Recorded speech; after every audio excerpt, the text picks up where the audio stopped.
Roissy-Charles de Gaulle. Nous voici sur le départ pour le nord de l'Europe. Les pays baltes restent modérément connus des Français. Il faut dire que les relations tendues de ces trois pays avec leurs voisins russes ne facilitent pas les choses. Un circuit au départ de Tallinn nous permettra de découvrir l'Estonie, la Lettonie et la Lituanie.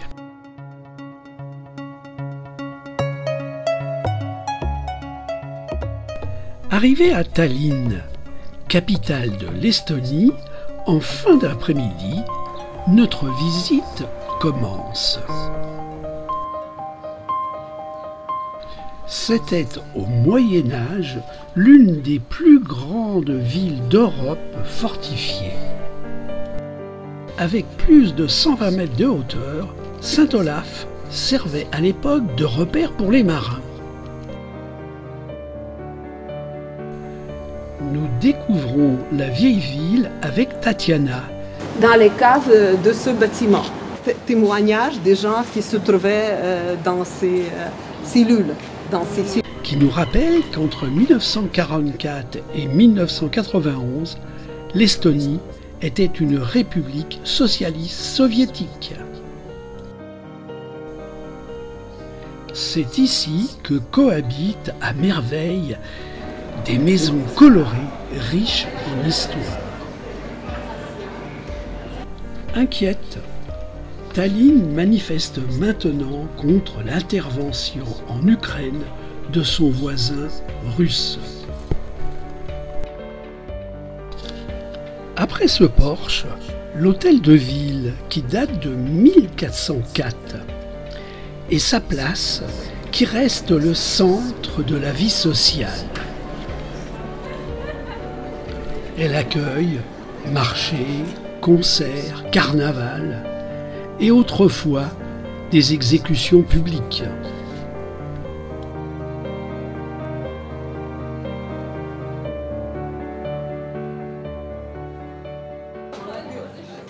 Nous longeons les remparts de la partie médiévale de la ville, avec ses stands typiques adossés au mur.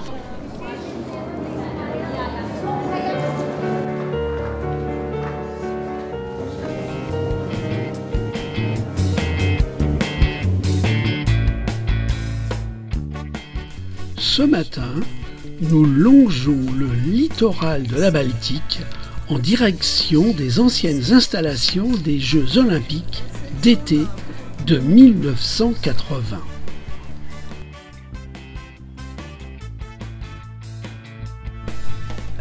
La plage.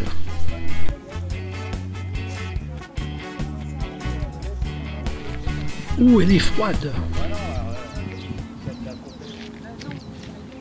Très surprenant de voir ces pierres tombales organisées en carrés par métier.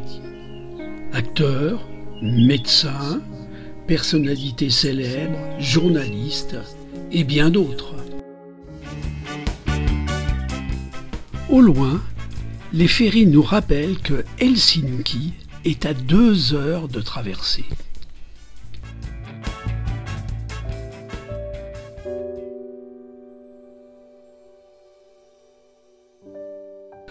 Le musée abrite les collections d'art classique entre le XVIIIe siècle et la Seconde Guerre, ainsi que l'art contemporain entre 1945 et 1991.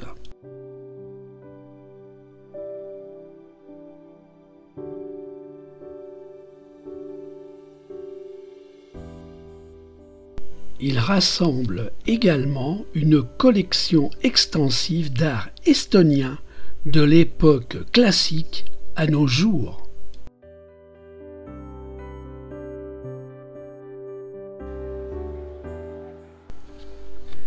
Président de l'Estonie depuis 2021, Alar Karis dirige un pays de 1 200 000 habitants sur une superficie sensiblement équivalente à la région Bourgogne-Franche-Comté.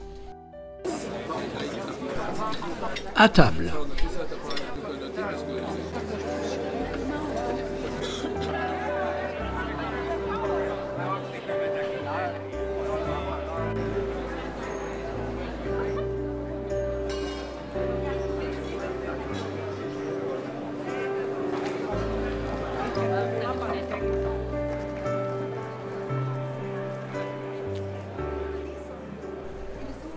La pharmacie de l'Hôtel de Ville à Tallinn est la plus ancienne pharmacie d'Europe à avoir fonctionné sans interruption sur le même emplacement.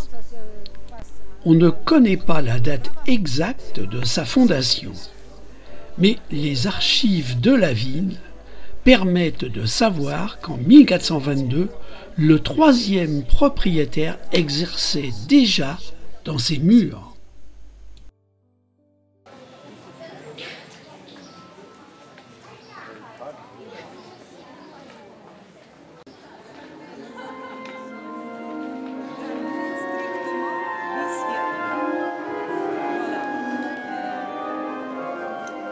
Cette vaste église orthodoxe fut érigée à Tallinn en 1900, alors que la ville faisait encore partie de l'Empire russe depuis 1710.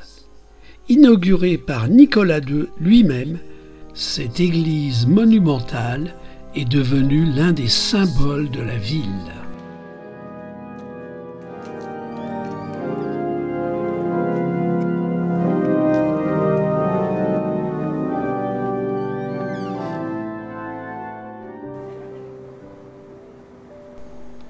De la ville haute, ancienne cité des princes, la vue est magnifique.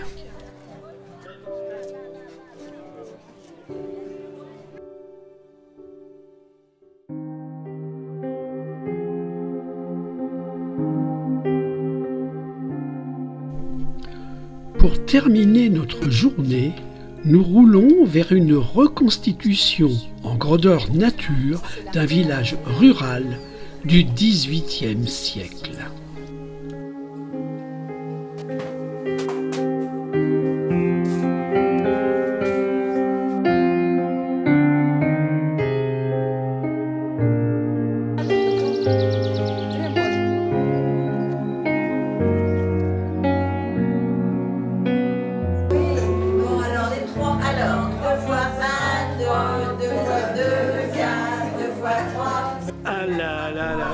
C'est une classe bien dissipée.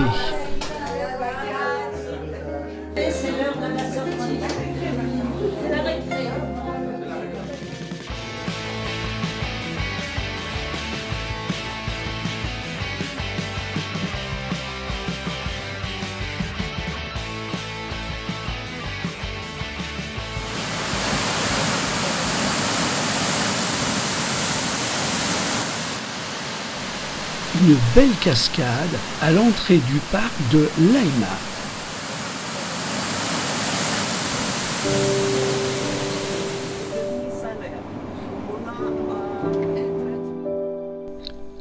Le manoir de Palms est un ancien couvent cistercien transformé en manoir au XVIIIe siècle. La construction a démarré en 1697. Interrompue par la guerre du Nord, elle a reprise en 1740.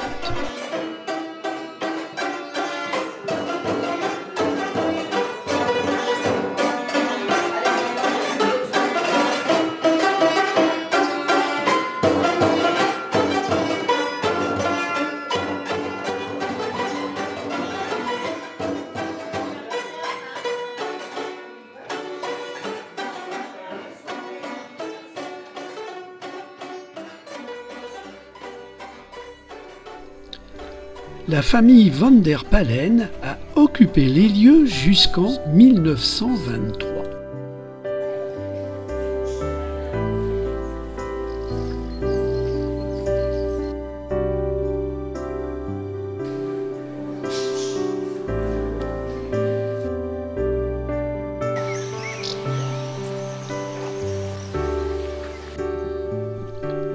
nous retrouvons notre bus sous la surveillance d'une famille de cigognes.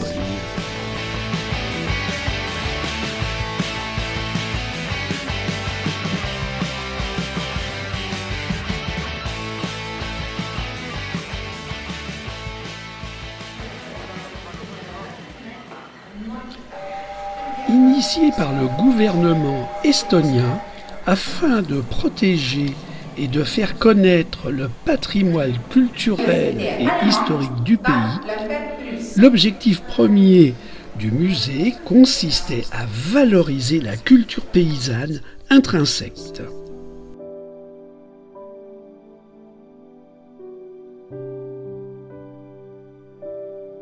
Vous êtes responsable de ce que vous faites. Si vous passez ou non. De longues vidéos sur la voie balte, qui est le nom donné à une chaîne humaine allant de Vilnius à Tallinn en passant par Riga, soit 687 km, pour demander l'indépendance des pays baltes, le 23 août 1989. Les milliers d'objets conservés sont une trace de l'histoire du pays, notamment des objets qui illustrent le quotidien des Estoniens. L'architecture du bâtiment en verre et béton symbolise l'envol du pays par sa toiture en pente. C'en est même renversant.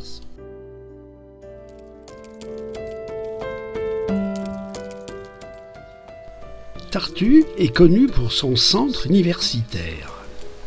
À la fin du XIXe siècle, le centre devint le berceau du réveil national et indépendantiste, d'où la place si particulière qu'il occupe dans le cœur des Estoniens.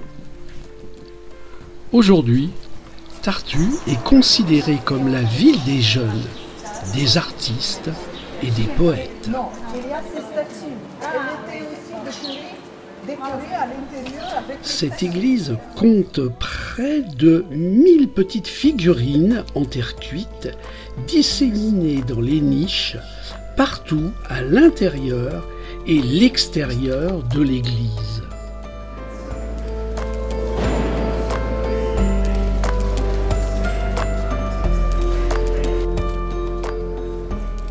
Cette ville universitaire attire non seulement les jeunes estoniens, mais aussi des étudiants des quatre coins du monde, comme le montre cette statue intitulée « Le baiser des étudiants ».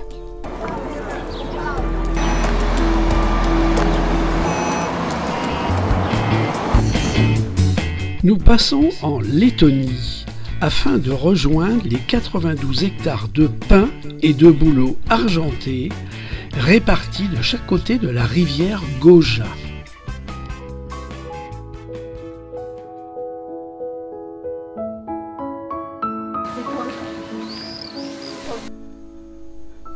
Ce château du XIIIe fut le siège du Grand Ordre de Livonie pendant 4 siècles. Sergueï, notre guide letton, nous invite à gravir les escaliers de la tour.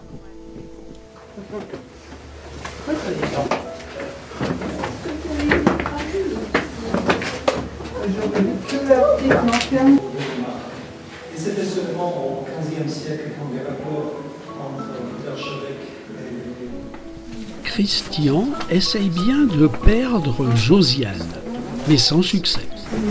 Y'a pas de rampe, Christian, t'es sûr? Non, c'est pas là, hein. C'est pas là, Christian, ouais.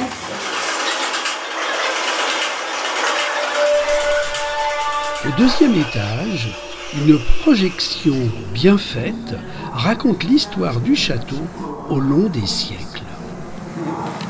Et les Polonais arrivent. Donc ça commence là.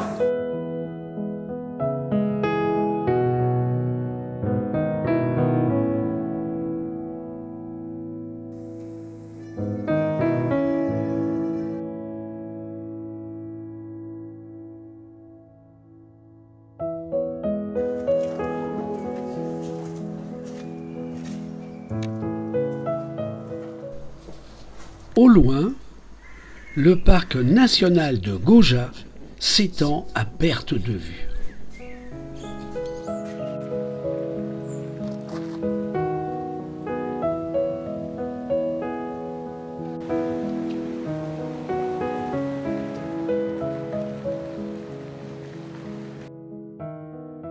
Dans les villes et les villages de Lettonie, les monuments sont légion. On toujours le travail du boulot dans ce pays.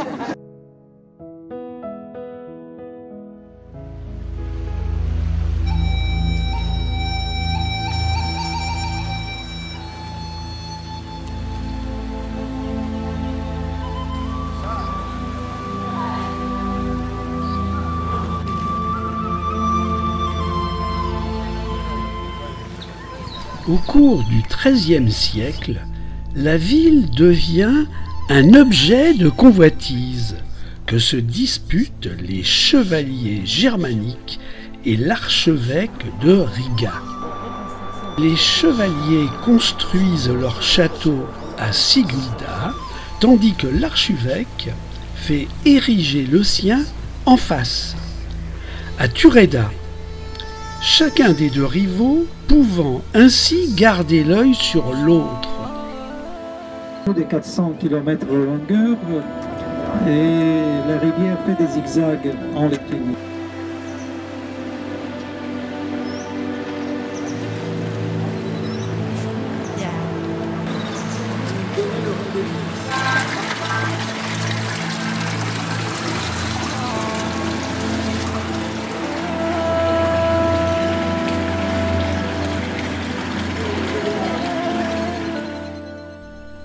Avant de visiter le château de Tureda, nous découvrons dans le parc de nombreuses sculptures en granit.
Dans ce musée, on découvre de nombreuses étapes dans l'histoire de la ville et du pays, ainsi que le quotidien des habitants à travers leurs croyances et leurs voyages.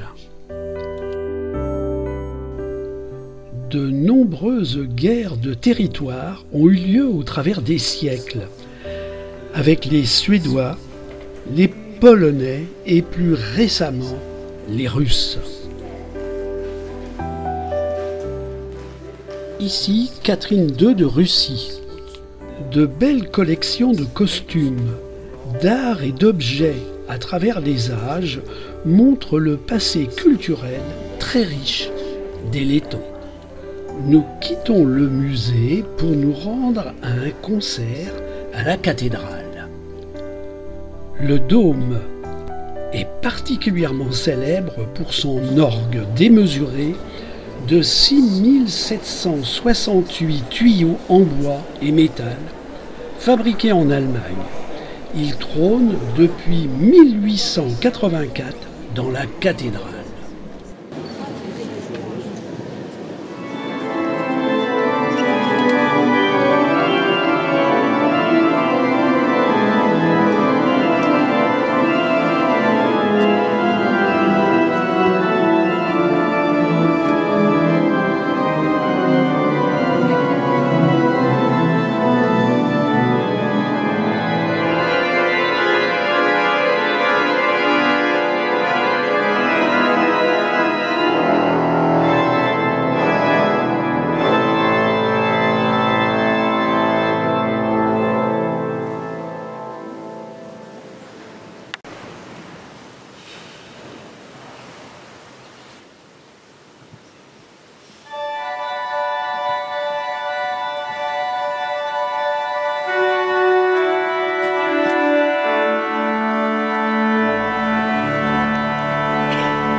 Après ce magnifique concert, nous traversons le cloître, ma foi bien encombré, pour profiter d'une pause déjeuner sur la place.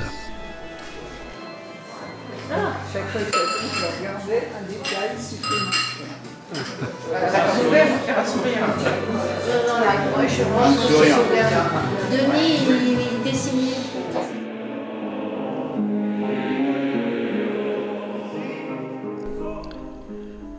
Grâce à un ascenseur, nous accédons à la tour afin d'admirer le panorama. Le dôme où nous avons écouté le concert. Le fleuve Daugava que nous apercevons prend sa source en Russie et vient se jeter dans la mer Baltique au niveau du golfe de Riga.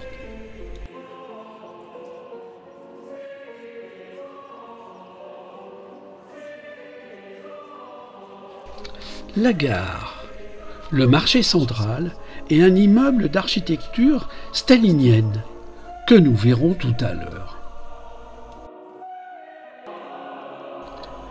C'était une église catholique consacrée aux marchands jusqu'à la Réforme. En 1523, elle devient une église luthérienne.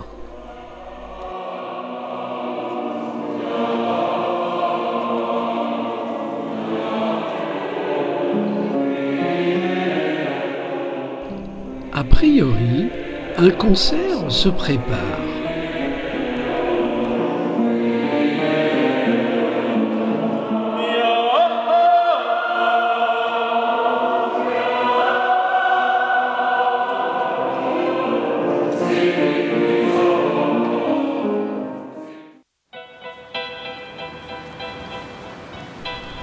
Ce beau bâtiment est la résidence des marchands célibataires de passage regroupés au sein de la puissante confrérie des Têtes Noires.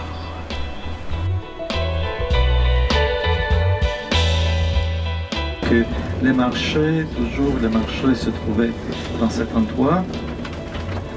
Auparavant, au XIXe siècle, on avait construit des entrepôts pour le port du commerce. En 1924, 5 anciens hangars à ballons dirigeables sont récupérés, modifiés et remontés près de la gare.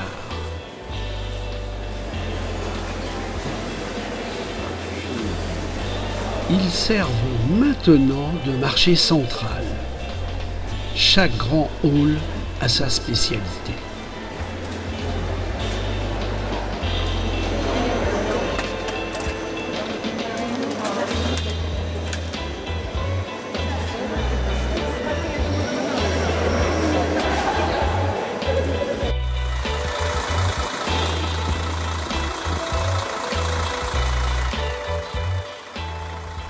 Ce bâtiment de l'époque stalinienne abrite l'Académie des sciences.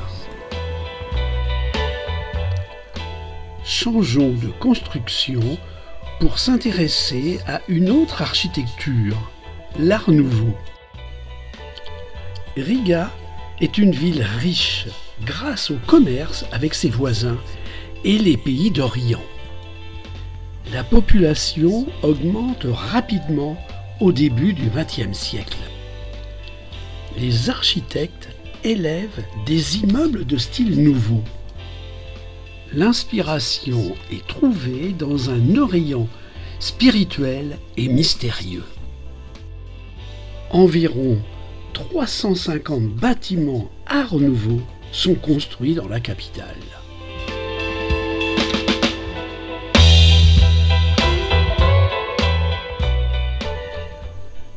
Installé dans l'ancien appartement de l'architecte Constantin Perksens, ce musée recrée un appartement de la classe moyenne des années 1920.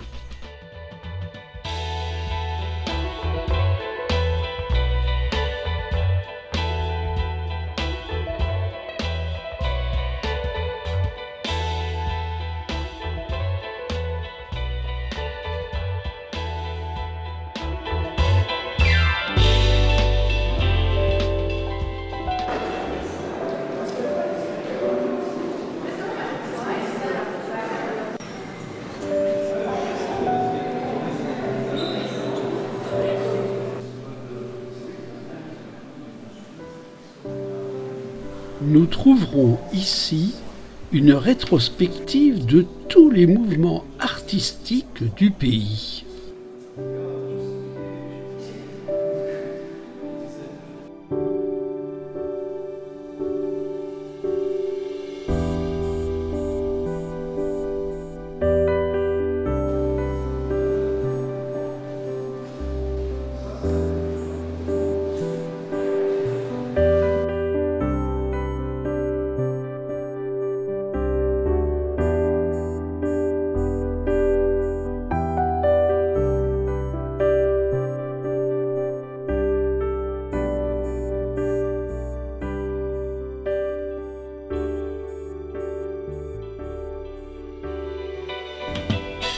Départ à pied vers le centre-ville sous l'œil des Trois-Grâces. Canal artificiel qui reste des anciennes fortifications. La tour de la Poudrière.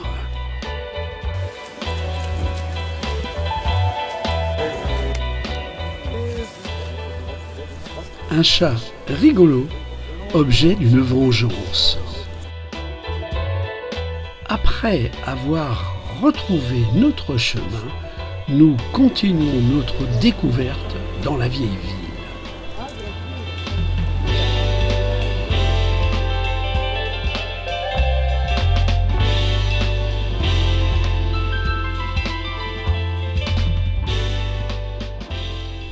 Les Trois Frères. Trois styles différents. Il s'agit du complexe d'habitation le plus ancien de la ville, 15e et 16e siècle.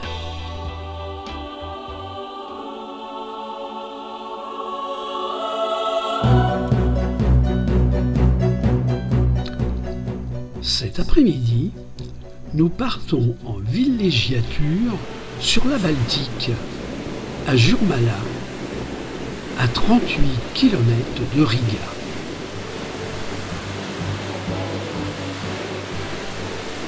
C'est une longue plage de sable blanc de 30 km, avec ses dunes et ses forêts de pins. L'eau est à une quinzaine de degrés. La plage descend en pente douce. Il faut aller loin pour nager.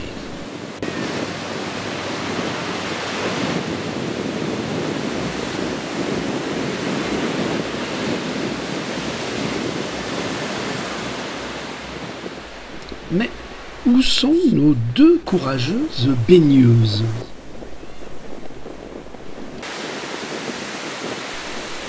Ah, les voilà.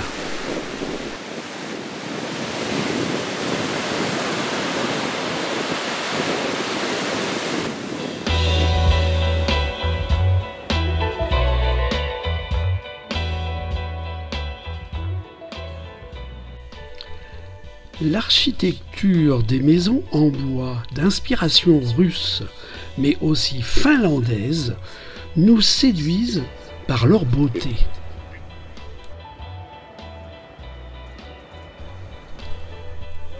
Considérée comme la Côte d'Azur de la Lettonie, c'est au XIXe siècle que Jurmala s'est développée en tant que station balnéaire avec également des sanatoriums.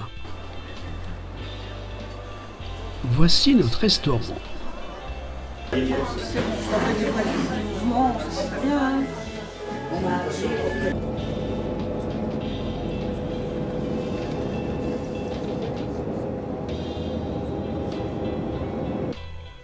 Poutine n'est pas plus aimé ici qu'en Estonie.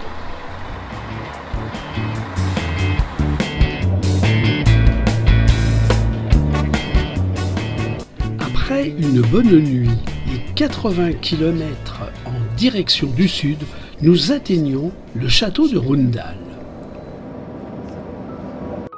La construction du palais a commencé en 1736 et a duré 4 ans, sous la direction de l'architecte italien Rastrelli.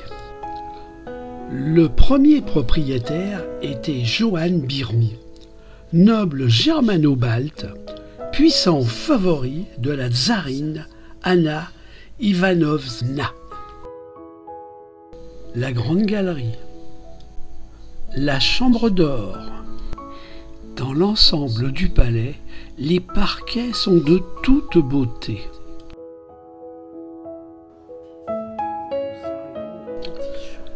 Je suis impressionné par ces immenses poêles de faïence d'origine germanique, alimentés en bois par derrière, accessibles par un petit local à part.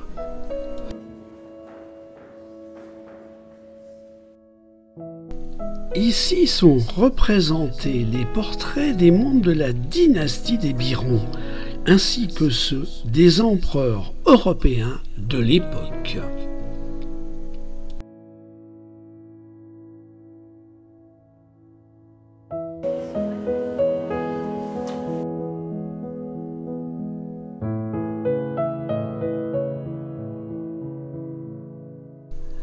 La salle de billard avec le portrait de la duchesse et du duc de Biron.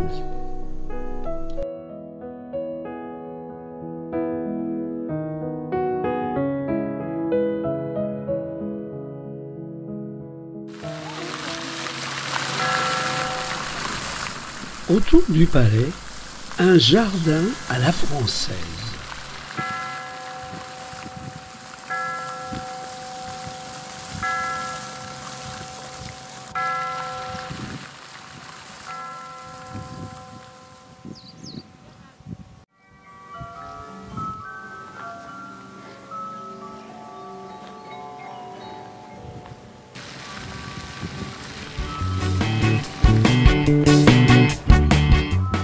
Nous roulons maintenant vers la frontière de Lituanie.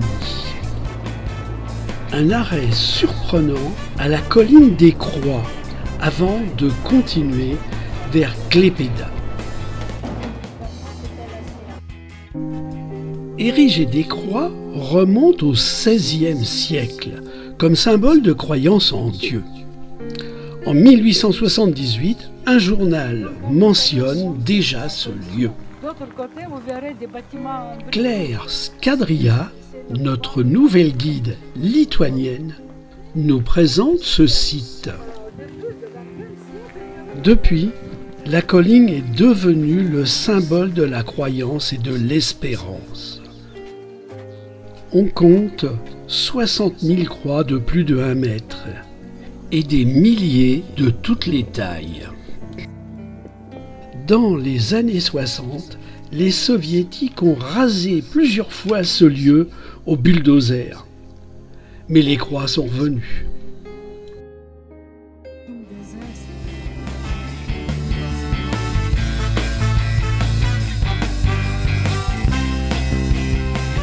Klaipėda est située au bord de la Baltique, à l'entrée de la lagune de Kuland.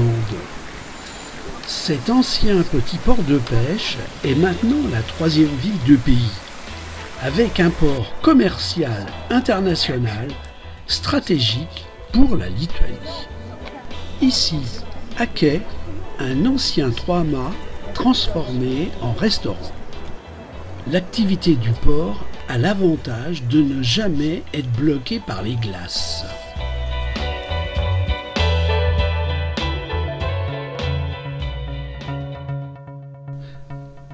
De bon matin, nous attendons le bac pour rejoindre la presqu'île de Neringa.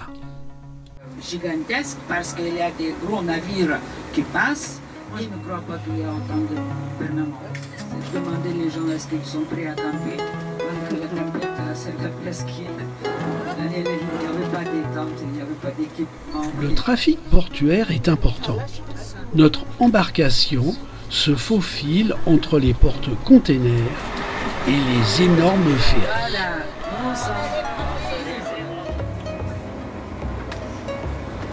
Donc réparation de bateaux, notre...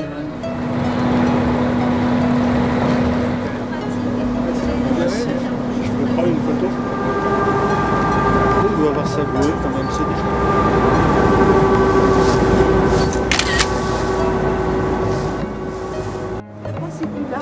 celles qui sont après. Il y a des petites routes, mais c'est strictement interdit parce que nous rentrons sur le territoire du parc national. Nous roulons maintenant dans la forêt, entre la lagune de Kuland et la mer Baltique. Après un premier arrêt à Juldkrant, nous continuerons jusqu'à Nida et la frontière russe.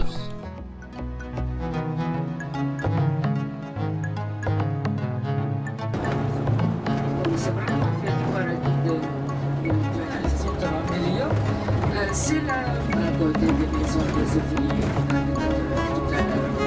Voilà, nous allons notre grande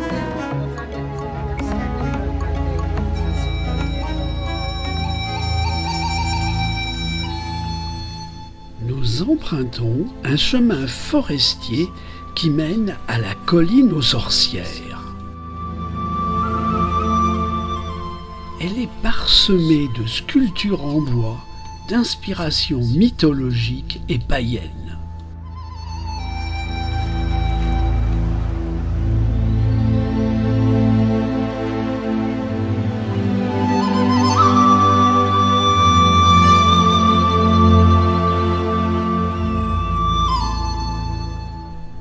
Les sorcières nous ont à l'œil.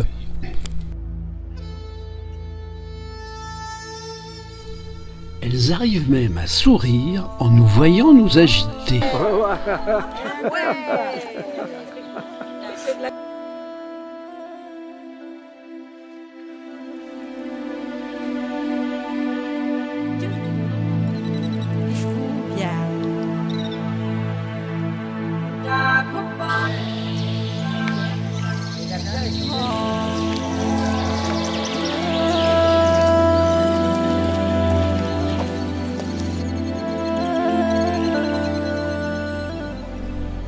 Nous retrouvons la civilisation du côté de la lagune.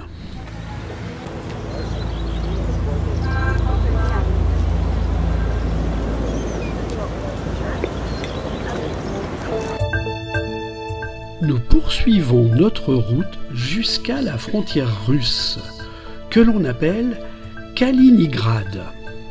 C'est une enclave russe entourée par la Lituanie et la Pologne. Face à nous, d'importantes dunes de sable grises et blanches, façonnées sans cesse par les forces de la nature.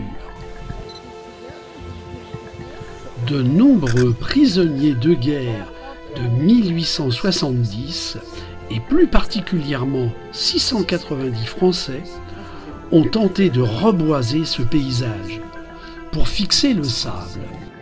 Les moustiques et la maladie liée à la mauvaise qualité de l'eau ont eu raison d'eux.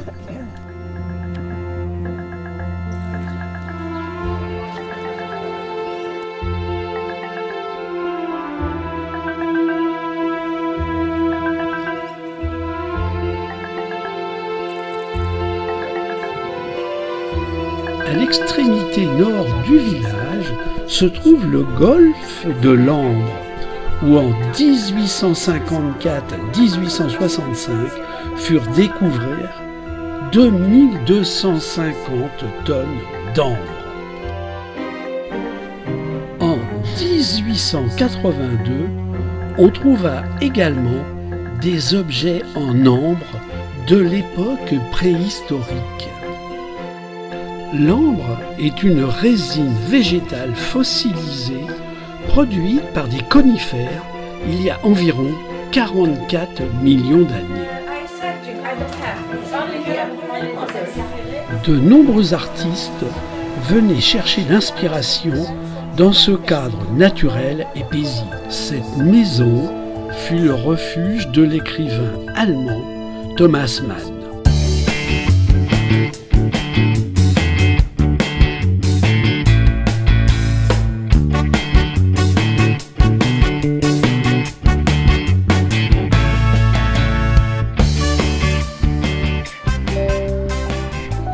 Construite sur la rive du fleuve Niemen, C'est une des plus anciennes églises catholiques de la ville.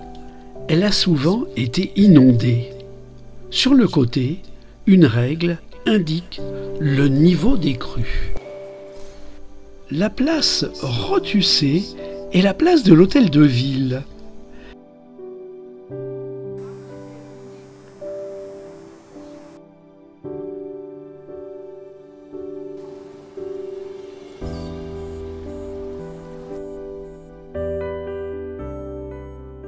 Ici se trouve le tombeau de Méronis, prêtre et poète, considéré comme fondateur de la poésie lituanienne.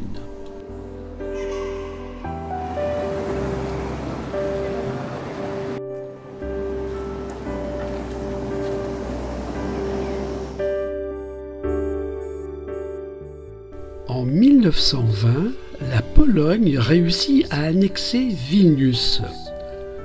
Kaunas devient la capitale de la Lituanie indépendante entre les deux guerres de 1920 à 1939. Actuellement, avec 2,7 millions d'habitants, la Lituanie est le plus peuplé des 3 États baltes. Construit à la fin du XIXe siècle sous l'Empire tsariste pour défendre ses frontières occidentales, le fort numéro 9 fut transformé par les nazis en camp de concentration. Plus de 50 000 juifs y trouvèrent la mort. Parmi les victimes, en mai 1944, le convoi 73 déporte 878 Français de Drancy jusqu'à ce fort.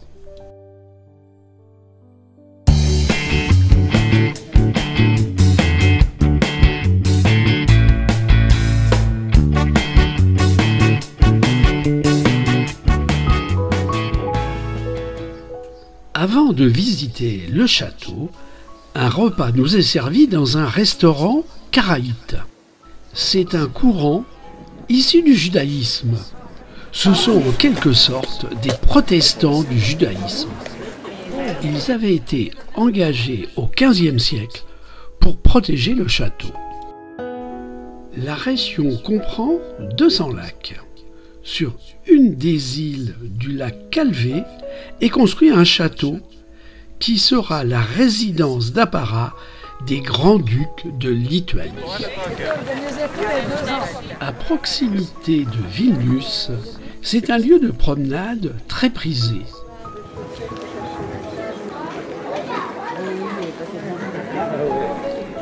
En briques rouges, le bâtiment a été bien rénové et donne accès aux visiteurs à différentes salles ainsi qu'à des expositions sur l'histoire du château.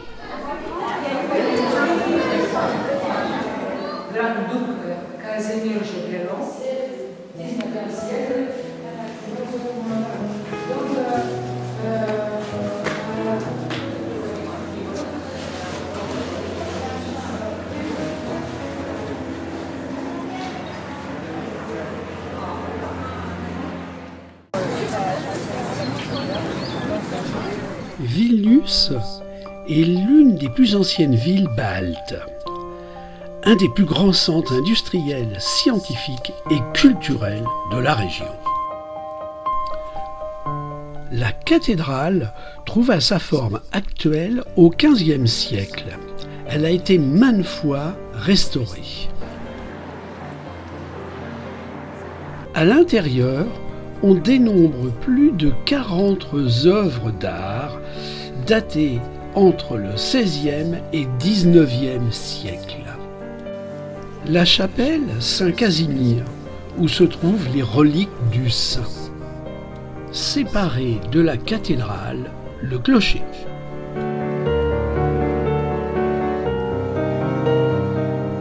Monsieur Noceda est l'actuel président.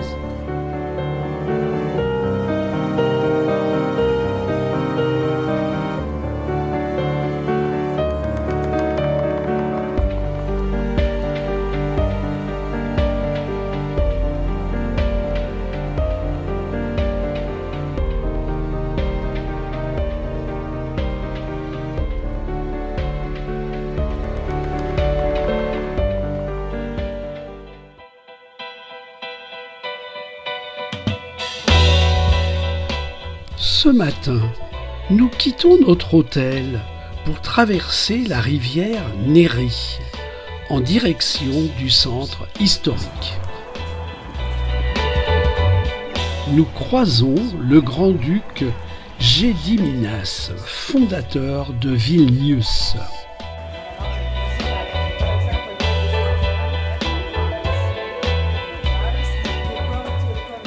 Sainte-Anne, de style gothique tardif, jouxte l'église Saint-François d'Assise avec son fronton caractéristique.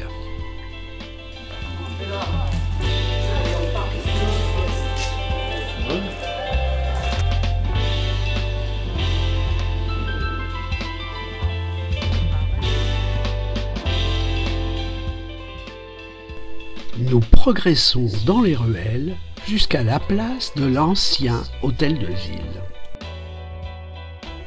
Sur la droite, le quartier juif. Cette stèle célèbre Gaon de Vilna, une autorité rabbinique de Vilnius, les plus influentes au XVIIIe siècle.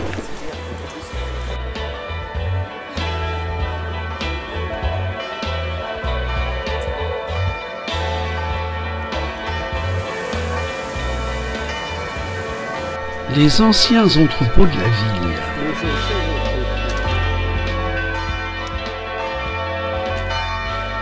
Devant nous, l'église catholique de Sainte-Thérèse, de style baroque.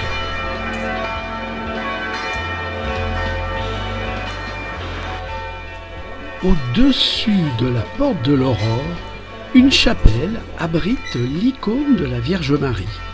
Elle est vénérée par les catholiques et les orthodoxes.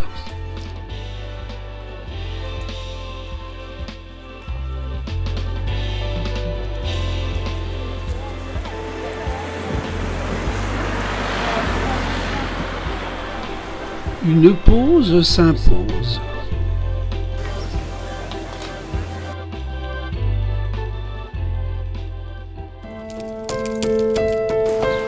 Après le pont, nous sommes en République d'Uzupie.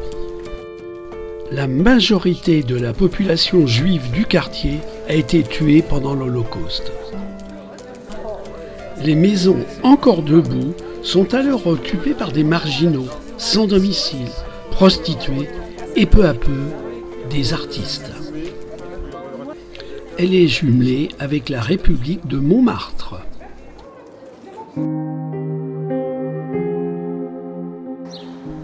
Triste réalité qui peut aider à comprendre la souffrance endurée dans ces geôles entre 1940 et 1991.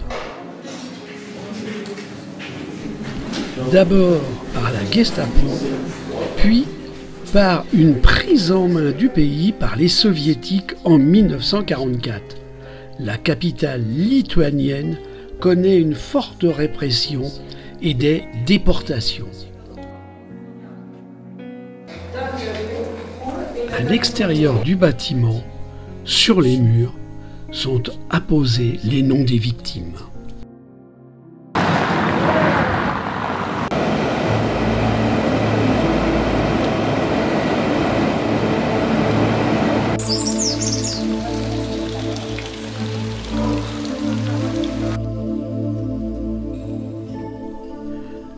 À une trentaine de kilomètres de la capitale, cette petite bourgade de moins de 300 habitants, dans un site magnifique, est plus qu'un simple village.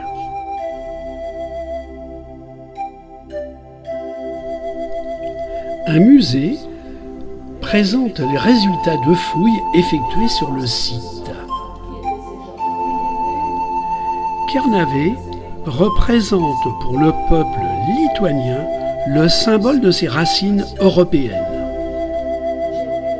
Un grand nombre d'historiens considèrent ce village comme l'un des berceaux de l'État lituanien contemporain.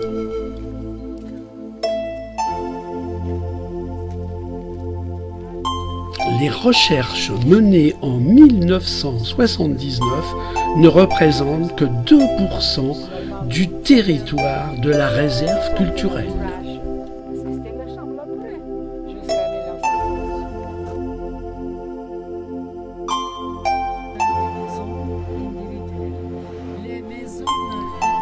dans ce village, pour notre dernière soirée, un buffet campagnard nous attend avec une animation musicale. Soyez bienvenus en Lituanie, dans la première capitale de la Lituanie, Kernavė.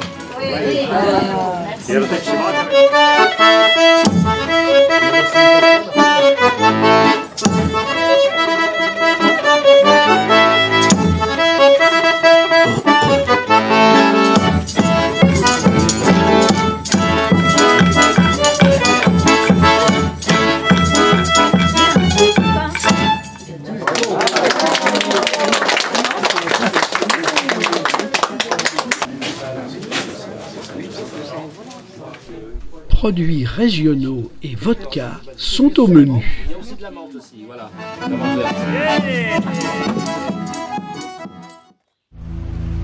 Aujourd'hui, c'est la fin de notre séjour.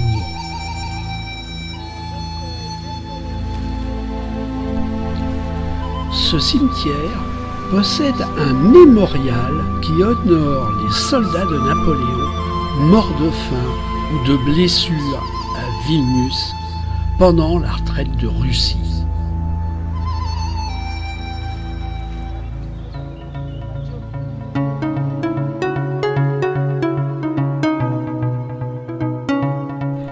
Cette tour est tout ce qui reste du château médiéval construit au début du XIVe siècle. Un magnifique panorama s'étend sur la ville.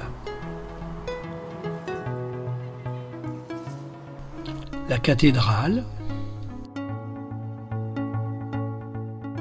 l'église Sainte-Thérèse, l'église Sainte-Anne, Saint-Jean. Le drapeau de la Lituanie a été hissé au sommet de la tour pendant le mouvement indépendantiste, la Voie balte, qui a abouti à la recréation de l'État de la Lituanie. Il nous faut redescendre sur terre. Grâce à Anne Durel, cela fait 10 jours que nous voyageons aux confins de l'Europe. Un groupe sympathique, dans une bonne ambiance, nous a permis de découvrir ces 3 pays du nord de l'Union européenne. Une dernière vérification des horaires et c'est le retour en France.